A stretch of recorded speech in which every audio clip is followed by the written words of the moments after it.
What's up, boys? Today we're going to be putting some camber plates on a Mark 4 Jetta. Alright, so after you have the car jacked up, you take the wheel off. Don't use a Harbor Freight jack stand, use a good one. We're going to start by taking off the brake caliper here and then the brake rotor. Also, just a time check for how long this takes, starting at 250. So for some reason, working on this car, customary seems to fit better than the metric. So 1/2 inch to take out the 2 bolts for the brake caliper. Then we have this e-brake cable back here. We just have to pop that out so that we can take the caliper off. Alright, and in the back here we have an 8mm, and that'll take off the bracket. Alright, so after you take off the 2 8mm hex bolts, the bracket will come off. Make sure you take out this little screw in the rotor, and then spray this with PB Blaster because these shits are hard to get off. Alright, so after you finally beat the piss out of the rotor, get that off, do this little cap. And we haven't really figured out a good way to get this off yet, other than a flathead, and then just like prying underneath it with that.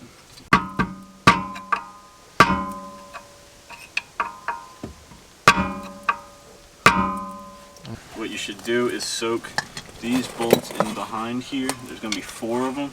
Alright, to get the axle nut off, you're going to need a 12.30mm. And we're going to back this out pretty far,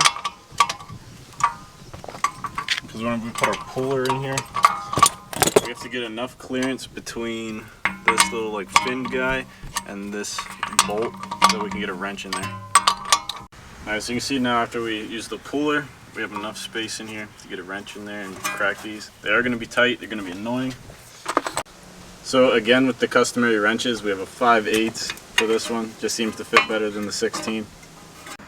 So this surface is probably going to be pretty rusty, and just so that the plate fits on there smooth, we're going to sand both of these sides. And if you want to, you can put a little grease to prevent further rust.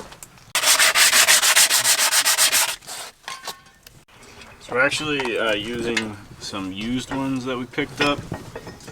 We're going to put some blue Loctite on the bolts that hold the plate where the old bolts would have gone.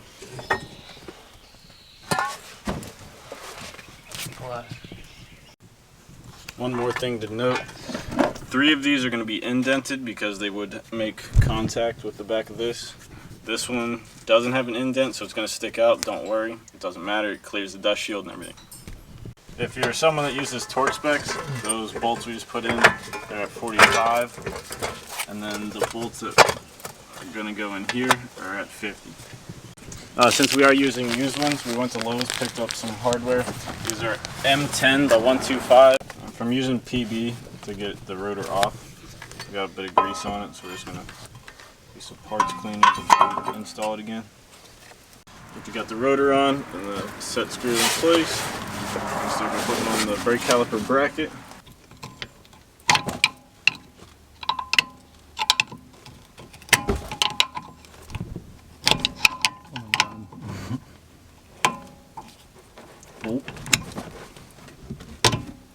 Alright.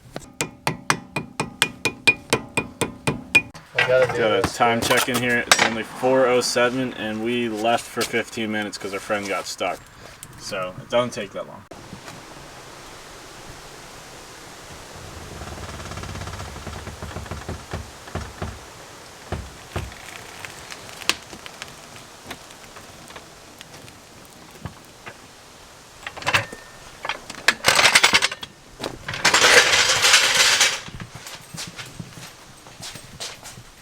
And just like that.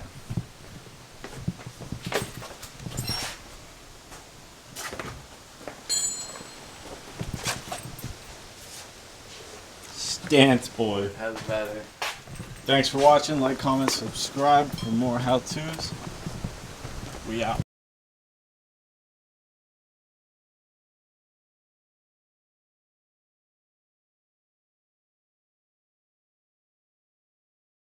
Yeah, this is so much better.